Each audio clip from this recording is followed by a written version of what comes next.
Bem-vindos a mais um módulo de funcionalidades avançadas. Hoje vamos falar sobre a Index Table e suas funcionalidades. O que é uma Index Table? A Index Table nada mais é do que uma tabela indexada que permite classificar um grande número de informações através de uma única variável de entrada, a chave de identificação. O retorno deste componente poderá ser uma única informação ou um grupo de informações, associado a esta variável de entrada. Este componente poderá ser abastecido utilizando a funcionalidade de transferência de informações do Windows, Ctrl+C, Ctrl+V, de uma tabela, por exemplo, do Excel. Por se tratar de uma tabela, essa funcionalidade é muito útil. Imagine que você teria que copiar, por exemplo, de uma tabela de uma blacklist ou uma diamond list, onde você vai puxar dados de cliente VIP, que seja. Você consegue copiar os dados, como, por exemplo, os CPFs, colar os CPFs nessa tabela e, se a tabela tiver outras informações, como classificação ou algo relacionado àquele documento, você também consegue copiar, com a simples operação de Ctrl+C e Ctrl+V. Vamos ver na íntegra como funcionam as Index Table. Aqui nós temos uma Index Table recém-criada. Ela apresenta duas colunas, a coluna de Input e a coluna de Output. Na coluna de Input, nós teremos os valores de referência, ou seja, os valores-chave. E na coluna de Output, que pode ser uma ou mais, temos os valores de saída. Esses valores eles podem ser valores conhecidos ou valores abastecidos por outras variáveis temporárias do próprio sistema.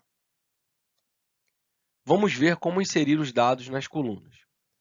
Coluna para identificação da informação de entrada, é o Input. E a coluna de definição da informação de retorno, o Output. Clicando no cabeçalho, podemos associar uma variável. Um simples clique com o botão esquerdo, Assign Characteristic, e você terá a lista de variáveis de entrada. Geralmente aqui a gente coloca um valor que seja único, ou seja, esse registro não pode repetir. O input ele tem que ser um dado que não se repita. Você não consegue colocar dois valores iguais na coluna de input. Após a definição das variáveis de entrada e saída, abastecemos toda a tabela. Reparem, aqui nós temos a chave de pesquisa, que não pode se repetir, e no lado direito, na coluna Blacklist CPF, como no exemplo, nós temos o retorno quando a chave foi identificada. Ou seja, toda vez que eu passar aqui por essa Index Table e o valor existir na coluna documento, eu vou buscar o valor para esse campo na coluna Blacklist.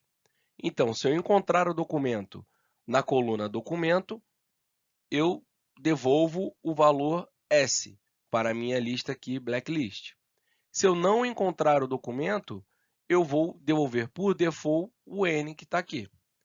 Obviamente, esse exemplo foi mostrado aqui só para clarificar como funcionam as Index Table, mas eu poderia colocar outras variáveis aqui e não necessariamente só para a utilização de blacklist.